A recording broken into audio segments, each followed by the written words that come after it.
menekuni itu dengan fokus. Ya, jangan kita tidak fokus gitu. Nah, tapi kadang-kadang seseorang itu ketika fokus terhadap sesuatu tertentu, biasanya itu ada rasa bosan itu ada. Ya. Kenapa rasa bosan itu ada? Karena dari sifat manusia itu sendiri ada sifat yang Allah tanamkan di dalam dirinya. Ya, supaya kita harus tahu gitu loh, asal mula dari segala sesuatu itu harus tahu. Di dalam kitab yang saya tulis yaitu terapi hati dan jiwa, itu setiap sifat yang tidak baik dari hati, ya, itu semuanya akan disebutkan asal usulnya, timbulnya ketidakbaikan daripada sifat tersebut dari apa, sifat apa dan di manusia yang Allah tanamkan. Nah, itu ada. Nah, sehingga Pak, untuk supaya kita menghindarinya, kita harus tahu dulu asal usulnya. Mazilna fi tariqati ta'allum ila anqal wa yanbaghi an yastaghriqa jami' awqatihi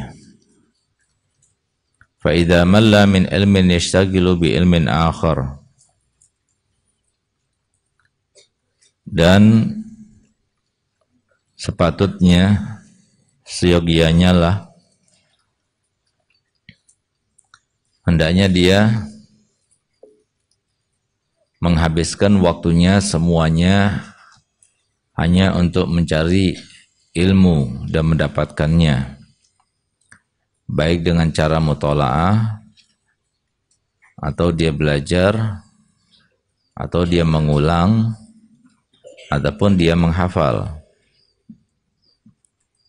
Hendaknya dari bangun tidur sampai dia tidur kembali semuanya diisi dengan mencari ilmu atau belajar, meliputi semua aktivitasnya, yaitu tadi, baik itu digunakan untuk belajar kepada seorang guru atau mengulangi apa yang telah dipelajari daripada guru atau menambah hafalan. Begitu pula ketika kita menyimpulkan atau meringkas daripada apa yang kita pelajari, itu juga hendaknya kita menyibukkan diri dengan hal itu seharian penuh hanya untuk itu.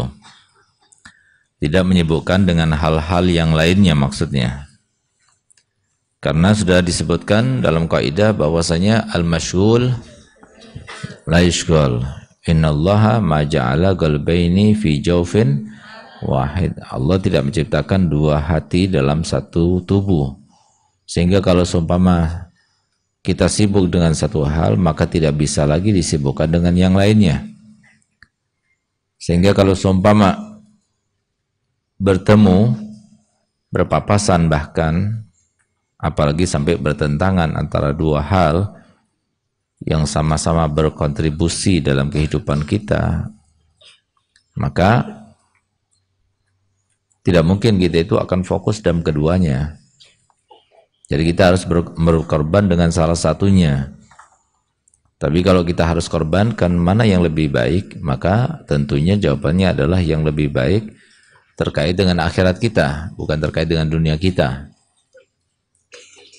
Karena sebaik-baik sesuatu itu adalah jikalau sesuatu itu terkait dengan akhirat. Bahkan dikatakan dan dicontohkan oleh Nabi kita Muhammad SAW, Raka'atul fajri khairum minad dunya wa ma fiha. 2 rakaat yang kita laksanakan sebelum subuh itu, atau yang dinamakan oleh Nabi Raka'atul fajr, itu lebih baik daripada dunia dan seisinya. Artinya 2 rakaat itu lebih bernilai di mata Allah ketimbang kita mempunyai dunia dan semua isinya. Dan diartikan juga oleh para ulama, kalau seumpama kita punya dunia dan seisinya, lalu kemudian kita infakkan, kita sedekahkan di jalan Allah, masih lebih baik 2 rakaat sebelum subuh daripada kita itu punya semuanya lalu kita sedekahkan. Nah, berarti ini menunjukkan bahwasanya lihat bagaimana sesuatu yang terkait dengan akhirat itu walaupun hanya 2 rakaat saja daripada sunnah fajar itu lebih baik daripada dunia dan seisinya. Sehingga termasuk orang yang dungu, orang yang bodoh kalau seumpama dia itu mendahulukan dunianya daripada akhiratnya, karena dunia ini senilai apapun tetap dia akan meninggalkannya dan tetap akan fana. Mau tidak mau dunia yang kita besar-besarkan itu suatu waktu akan kita tinggalkan dan tidak akan ikut kita sampai di akhirat, tidak. Kecuali kalau kita peruntukan untuk akhirat, maka menjadi akhirat. Tapi kalau kita ingin peruntukan untuk akhirat, maka harus habis itu. Jadi tidak ada sisanya dan tidak ada sebutan dunianya lagi milik kita. Baru dia itu akan menjadi akhirat kita. Oleh karenanya Imam Ghazali mengatakan kalau seumpama akhirat itu rumah yang terbuat daripada batu bata, tapi selama-lamanya kita tinggal di sana, sementara dunia terbuat daripada emas dan perak, tapi cuma 70 tahun kita tinggal di sana, di dunia ini, di sini, maka lebih baik orang yang berakal itu dia akan memilih yang sekekal, yang selama-lamanya, walaupun itu terbuat daripada batu bata. Apalagi kebalikannya, di dunia ini dari batu bata, sementara di akhirat terbuat dari dan tersusun dari emas dan perak. Nah, oleh karena itu maka di sini jangan kita memulai sesuatu dengan sesuatu yang menyibukkan kita. Apa yang menyibukkan kita? Banyak hal yang menyibukkan kita. Di antaranya adalah mencari pencaharian ya duniawi. Itu sesuatu yang sangat menyibukkan, karena tentunya nggak ada satu perusahaan pun, satu pengusaha pun yang kemudian dia itu rela dan mau ketika seorang itu bekerja kepadanya setengah-setengah atau setengah hati. Pekerjaannya di mana, pikirannya di mana, nggak fokus. Kira-kira diterima nggak sama pengusaha atau perusahaan? Nggak bakal terima yang semacam itu. Itu diantara hal yang menyibukkan. Begitu pula diantara hal yang menyibukkan itu adalah tanggung jawab. Gitu.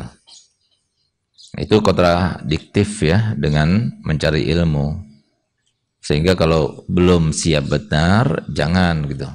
Supaya kita tidak tersia-siakan ilmu yang kita pelajari itu. Apa itu tanggung jawab itu? Tanggung jawab itu yang paling besar ya masalah pernikahan. Nah, karena pernikahan itu ada sebuah tanggung jawab, bukan sebuah senang-senang atau sebuah kebahagiaan, tidak. Tapi yang namanya pernikahan itu adalah memenuhi tanggung jawab. Apakah rumah tangga? Rumah tangga itu adalah memenuhi tanggung jawab. Tanggung jawab dia sebagai seorang suami, tanggung jawab dia sebagai seorang istri. Nah, itu kan ada tanggung jawabnya itu.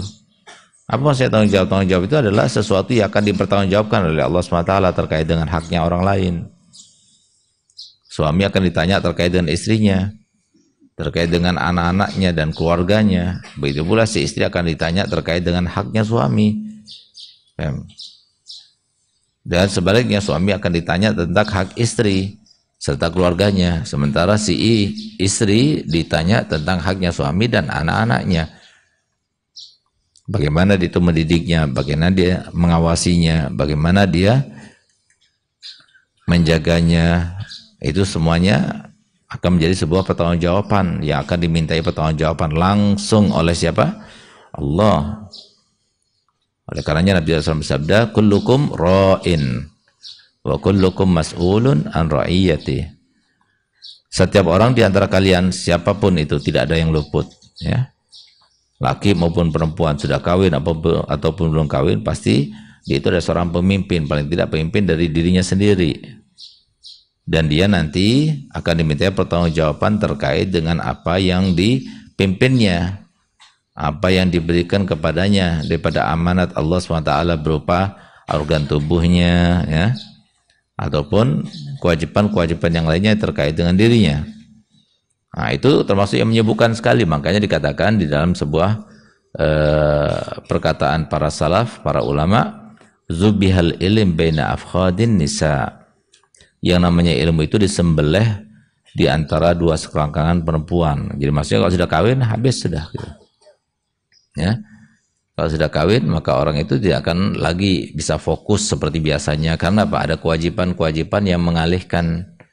Ada kewajiban-kewajiban yang memantik perhatiannya, sehingga tidak lagi dia akan 100% perhatiannya dalam ilmu. Karena lagi perhatian, dia ingat istrinya. Dia lagi perhatian kepada ilmu, dia ingat kewajibannya mencari nafkah. Lagi dia perhatian terkait dengan ilmu, lagi menghafal, dia ingat sekarang istrinya lagi ngapain, ini dan sebagainya. Nah, itu kan sesuatu yang akan mengambil perhatian yang banyak di dalam diri kita. Oleh karena itu, maka di sini hendaknya kita jadikan ilmu itu sebagai fokus utama kita. Bangun tidur sampai tidur kembali, yang kita cari, yang kita pikirkan, yang terlintas dalam hati hanyalah ilmu. Baru kamu berhasil. Nah, karena ilmu itu berkata kepada pemiliknya dan pencarinya, a'ti kullak fala sawfa nu'ti ba'di. Berikan keseluruhanmu, maka mungkin saja aku akan berikan sebagianku. Nggak mungkin berikan keseluruhanmu, aku berikan keseluruhanku. Kan nggak mungkin seseorang bisa meliputi semua ilmu. Ilmu itu bermacam-macam. Nah, karena ilmu itu sangat luas, sehingga yang bisa menekuninya itu adalah orang lain, bukan kita. Kita bisa menekuni satu ilmu saja, sedangkan yang lain-lainnya hanya tahu saja, nggak apa-apa. Tapi kalau menekuni semua ilmu nggak mungkin, gitu. Kenapa? Karena waktu kita terbatas, memori kita juga terbatas, gitu. Akan tapi untuk mendapatkan satu hal yang kita cari itu, maka kita harus memfokuskan diri. Dan yang demikian itu adalah landasannya dalam syariat yang diajarkan oleh Allah maupun Nabi Muhammad SAW. Di mana Nabi SAW bersabda, Inna Allah yuhibbu min abdihi idza amila syai'an atqanah. Sesungguhnya Allah Ta'ala itu senang daripada hambanya jika dia itu melakukan sesuatu atau masuk ke dalam sesuatu, maka dia itu benar-benar menekuninya. Menekuninya itu apa? Ya fokus itu, perhatian itu. Berikan semuanya untuk kefokusannya itu. Baru dia akan berhasil. Ala kulli hal, ini adalah salah satu daripada unsur-unsur kesuksesan, ya. Kalau kita mau sukses dalam segala hal, dalam segala bidang, baik urusan dunia maupun urusan akhirat, maka kita harus fokus. Kalau kita nggak fokus, maka kita tidak akan sukses. Kita mau jadi pejabat yang beda dengan pejabat-pejabat yang lainnya, fokus dengan pekerjaannya. Kalau nggak fokus dengan pekerjaannya, pasti ada yang terabaikan, ya, karena kelalaiannya dan ketidakfokusannya itu, sehingga apa? Tidak menjadi sebuah tauladan bagi yang lainnya, sehingga bagaimana mungkin akan dipuji jabatan yang telah diberikan kepadanya. Nah, sama seperti itu. Jadi segala hal harus kita tekuni. Menekuni itu dengan fokus. Ya, jangan kita tidak fokus, gitu. Nah, tapi kadang-kadang seseorang itu ketika fokus terhadap sesuatu tertentu, biasanya itu ada rasa bosan, itu ada. Ya. Kenapa rasa bosan itu ada? Karena dari sifat manusia itu sendiri ada sifat yang Allah tanamkan di dalam dirinya. Ya, supaya kita harus tahu, gitu loh, asal mula dari segala sesuatu itu harus tahu. Di dalam kitab yang saya tulis, yaitu Terapi Hati dan Jiwa, itu setiap sifat yang tidak baik dari hati, ya, itu semuanya akan disebutkan asal usulnya. Timbulnya ketidakbaikan daripada sifat tersebut dari apa, sifat apa dalam diri manusia yang Allah tanamkan. Nah, itu ada. Nah, sehingga apa? Untuk supaya kita menghindarinya, kita harus tahu dulu asal usulnya, asal mulanya. Kayak misalnya apa? Nah, sekarang banyak anak-anak yang jatuh, ya kan? Nah, maka kita harus tahu, cari tahu apa penyebabnya. Oh, ternyata penyebabnya itu karena licin misalnya. Nah, maka berarti setiap turun air hujan atau turun hujan, maka kita harus cepat mengelapnya supaya tidak terjadi korban misalnya. Atau dengan cara kita perintahkan, kita anjurkan kepada semua anak santri, kalau semua lagi hujan, lagi air belum di ini, maka hendaknya jangan terburu-buru, jangan sampai kita itu mengorbankan keselamatan jiwa dan keselamatan badan. Nah, gitu. Nah, jadi kita harus tahu dulu asal mulanya itu apa, asal usulnya apa, gitu. Nah, begitu pula, kenapa seorang itu harus bosan? Bosan itu harus ada ya dalam diri kita itu. Dan suatu waktu kita pasti akan bosan. Bosan di pondok, bosan di kamar, bosan mutola'ah, bosan mempelajari suatu ilmu tertentu. Nah, bosan-bosan yang lainnya itu pasti ada. Kenapa? Karena di dalam diri manusia itu ada sifat rakus. Ya, ada sifat rakus. Nah, sifat rakus inilah yang kemudian menjadikan orang itu jadi ada sifat bosan. Gitu. Makan setiap hari tempe terus ya bosan juga. Gitu. Nah, walaupun tempe itu adalah menu kesukaan Ustadz misalnya, tapi tetap kalau setiap hari pagi, siang, malam tempe, pasti bosan juga. Tempe itu pagi saja, gitu loh. Atau tempe itu siang saja, atau tempe itu adalah bagian daripada menu utama misalnya. Nah, tapi bukan semuanya tempe. Lauknya tempe, kuahnya kuah tempe, sayurnya sayur tempe. Akhirnya jadi bosan. Nah, itu loh. Kenapa? Ada sifat rakus dalam diri manusia itu. Nah, sehingga sifat rakus itulah nanti timbul bercabang. Ya, ada sifat bosan, ada sifat penasaran. Nah, itu. Nah, sifat penasaran itu yang harus kita bangun, ya, supaya sifat itu tidak menjadi suatu penyebab ketidakberhasilan kita atau kegagalan kita. Nah, bagaimana caranya? Nah, caranya adalah kalau seumpama kita itu merasa bosan terhadap suatu ilmu, maka bacalah ilmu yang lainnya. Supaya tidak bosan, gitu. Nah, karena antara waktu yang satu dengan waktu yang lain itu beda. Karena merupakan makhluk Allah yang beda. Kadang-kadang ada waktu-waktu yang pada waktu itu kita dapatkan sofa betul, kejernihan hati, kesenangan jiwa, gitu ya. Sehingga kita itu pada saat itu lebih enaknya itu berzikir, lebih enaknya beribadah, lebih enaknya mutola'ah, lebih enaknya baca kitab apa, semuanya. Ya udah kita baca itu. Jadi jangan cuma satu macam gitu loh. Tapi misalnya seperti waktu Ustadz di Madinah itu, setiap kali Ustadz mau tidur, menjelang tidur, itu kitab yang Ustadz baca itu adalah kitab-kitab manakib daripada para aulia gitu. Sehingga membuat kita itu termotivasi untuk menjadi seperti mereka. Ditambah lagi kita itu menjadi condong kepada mereka dengan menjadikan mereka sebagai idola kita. Nah, akhirnya terbawa kadang mimpi, kadang-kadang dan sebagainya. Itu faedahnya.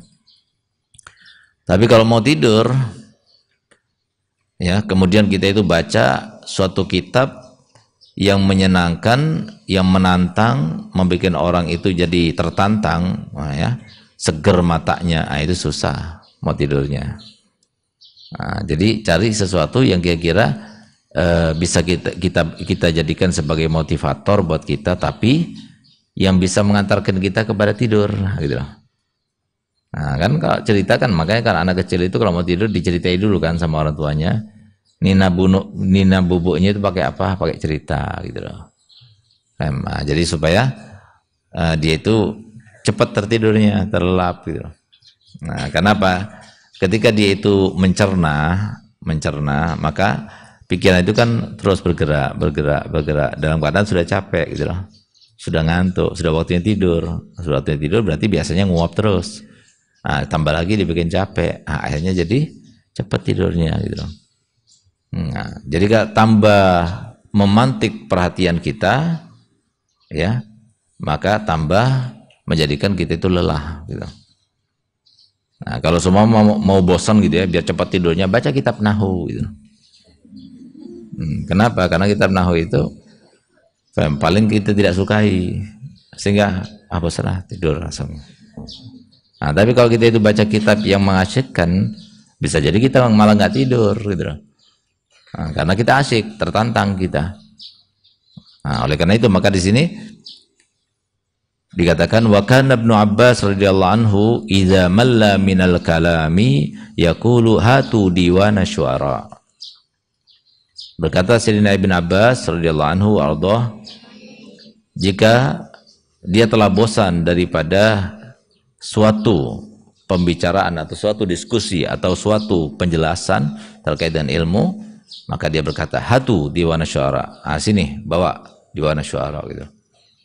Dia membaca syair-syair daripada orang-orang jahiliyah, orang-orang sebelumnya gitu. Untuk apa? Untuk mencari sesuatu yang tersirat dan tersimpan dan hikmah daripada apa yang disebutkan dan disampaikan. Nah, itu untuk apa? Untuk supaya tidak bosan. Gitu. Makanya kemudian Imam Ali bin Abi Thalib radhiyallahu anhu berkata, "Rawwihul quluba sa'atan fa innal quluba in ukrihat amiyat." Sesekali hendaknya kalian itu senangkan hatimu dengan bermain-main atau berinteraksi dengan sesuatu yang menjadi hobi buat kamu. Tapi hobi itu kan selera ya, hobi itu selera. Sehingga apa? Sebelum kamu hobi terhadap sesuatu, maka hendaknya pikirkan dulu ya manfaatnya ataupun yang madorotnya. Jadi jangan cuma kita lihat dari satu sisi, tapi kalau kita melihat sesuatu itu hendaknya biasakan diri untuk melihat dua sisi sekaligus ya. Karena apa? Segala sesuatu pasti ada dua sisi itu, ada kelebihan, ada kekurangan, ada baiknya, ada buruknya gitu. Kalau seumpama ada baiknya, maka kebaikannya itu lebih banyak daripada keburukannya atau tidak. Kalau seimbang saja, itu berbahaya gitu.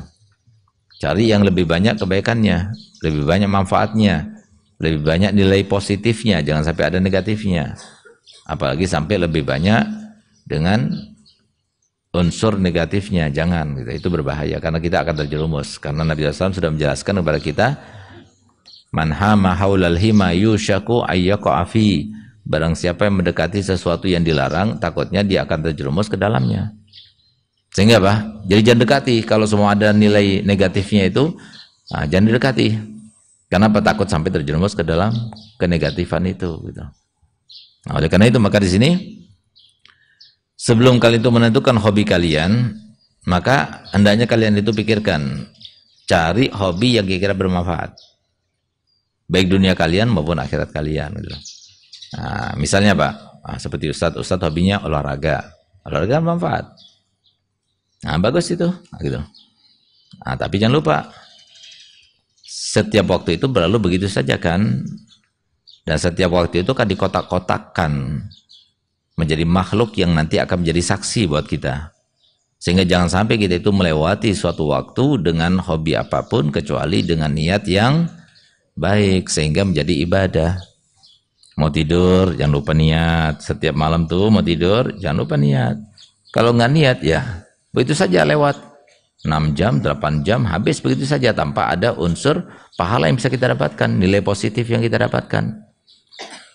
Sehingga supaya tidak menjadi suatu beban bagi kita karena umur itu adalah suatu yang milik kita, tidak bisa kita memisahkan diri daripada umur kita karena umur itu adalah kendaraan yang terbaik dan yang paling kekal bagi seorang manusia. Itu kendaraan, itu adalah waktu. Karena apa? Semua kendaraan yang kita naiki semuanya pasti suatu waktu akan kita turun darinya.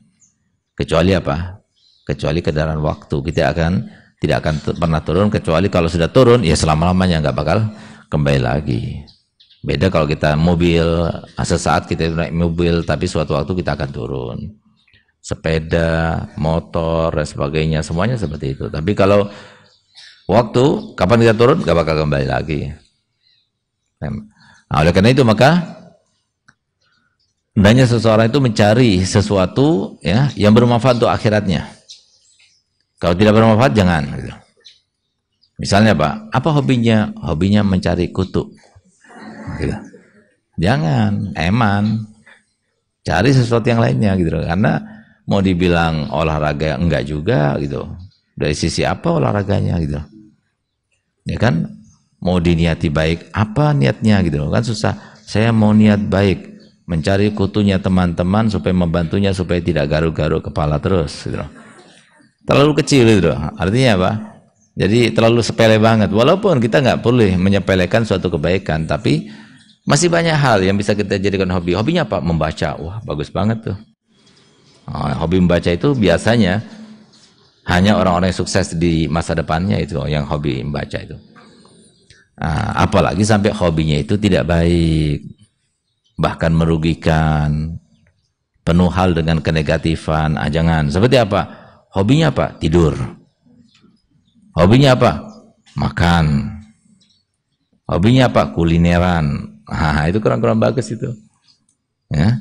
Jadi artinya apa? Segala sesuatu itu boleh, silahkan. Mau hobi apa saja silahkan. Satu hobinya olahraga. Hobinya mancing, berburu. Hobinya apa? Naik kendaraan.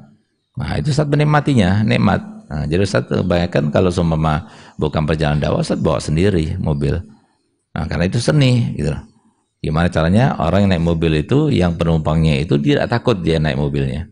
Tenang, nggak kaget-kagetan. Kalau naik mobil kaget, ntar kaget lagi. Bahkan kakinya ikut ngerem juga. Itu nggak bagus itu. Cara bawanya nggak bagus. Jadi kita itu mencari suatu hobi, tapi hobi itu bisa membangun karakter kita misalnya, membangun, membina badan kita misalnya, itu bagus gitu. Nah, karena menuju kepada kesempurnaan gitu. Jadi jangan sampai kita itu melakukan hobi-hobi yang justru merugikan kita, jangan. Karena hobi banyak, hobi itu sesuatu yang senang dia itu melakukannya, itu hobi. Hobi sesuatu yang senang dia melakukannya. Silakan, kata Imam Ali. Rawihul quluba sa'atan. Senangkan sesekali hati kamu, karena hati itu ketika hati itu sudah bosan, dia itu akan buta. Artinya apa? Kebosanan kita itu malah bisa mematahkan semangat karena dipaksakan. Nah, contohnya apa? Seperti suatu waktu ketika datang bulan Ramadan, Ustadz ingin, karena sering kan baca manaqibnya Imam Ali Zainal Abidin radhiyallahu anhu wa ardhah. Beliau itu setiap harinya dari semenjak muda, wiridnya itu setiap hari sholat 1000 rakaat sunnahnya. Sholatnya itu 1000 rakaat. Pagi sampai tidur malam. Dan malam harinya itu 1000 rakaat semuanya. Sehingga ketika sudah datang bulan Ramadan, Ustaz pengen nyoba-nyoba gitu dong. Habis tarawih, habis ini semuanya kan kosong kan. Ramadan lebih banyak kosongnya. Coba. Tapi mencobanya itu langsung, tanpa bertahap. Padahal sudah bosan, tapi teruskan. Ini. Padahal sudah bosan, tapi diteruskan. Bosan beribadah, sholat. Berhenti dulu, baca Quran. Bosan baca Quran, berhenti dulu, berselawat. Bosan beribadah, iya, ada bosannya juga. Gitu. Kenapa? Apalagi ibadah, banyak setannya. Ya, sehingga apa dibikin bosan orang gitu loh. Tapi jangan sampai dari ibadah kemudian bukan ibadah, tapi ibadah ke ibadah juga gitu loh. Itu memilah-milih itu seperti itu caranya.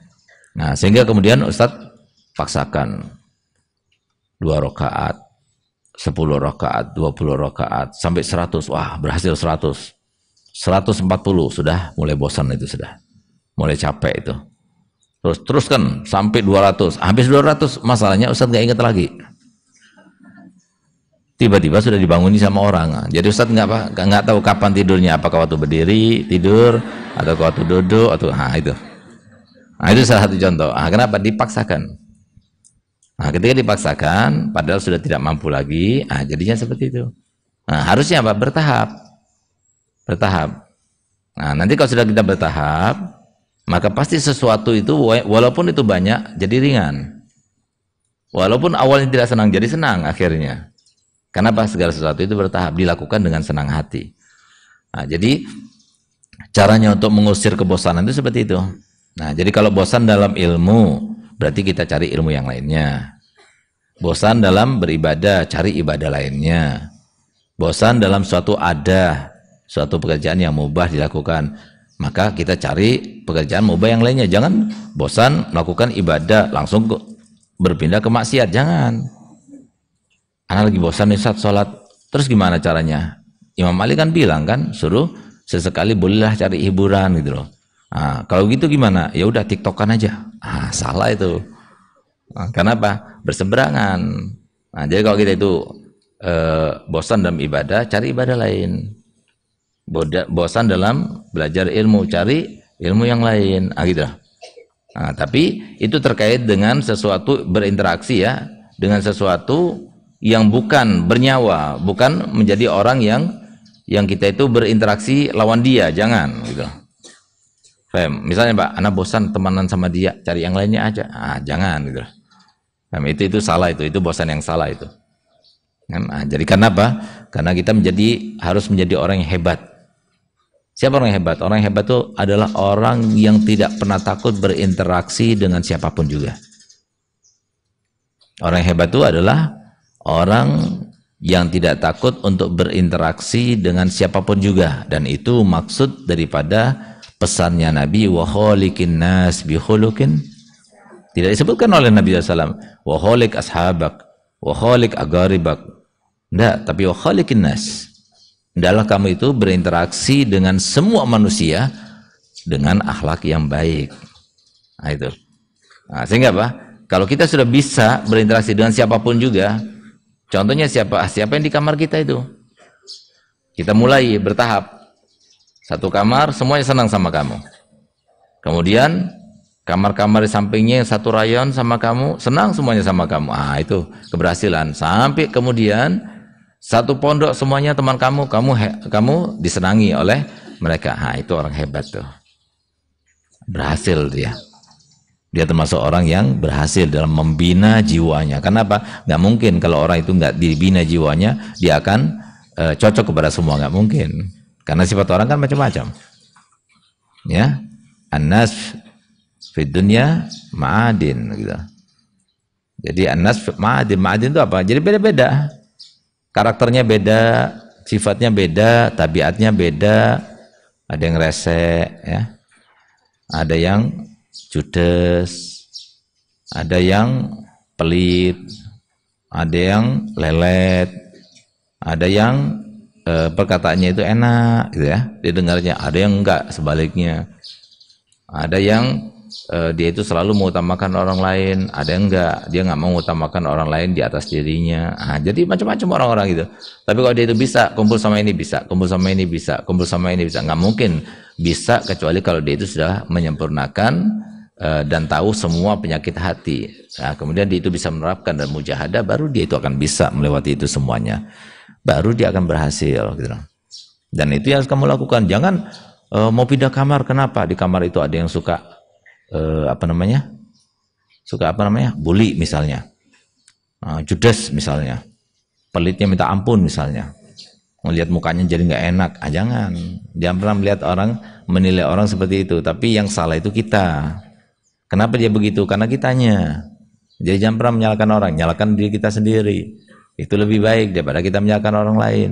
Karena kita diperintahkan untuk husnudzon kepada orang lain.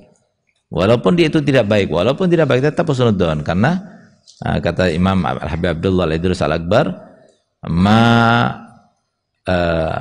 aflaha man qad ahsanadzon wa in akhta.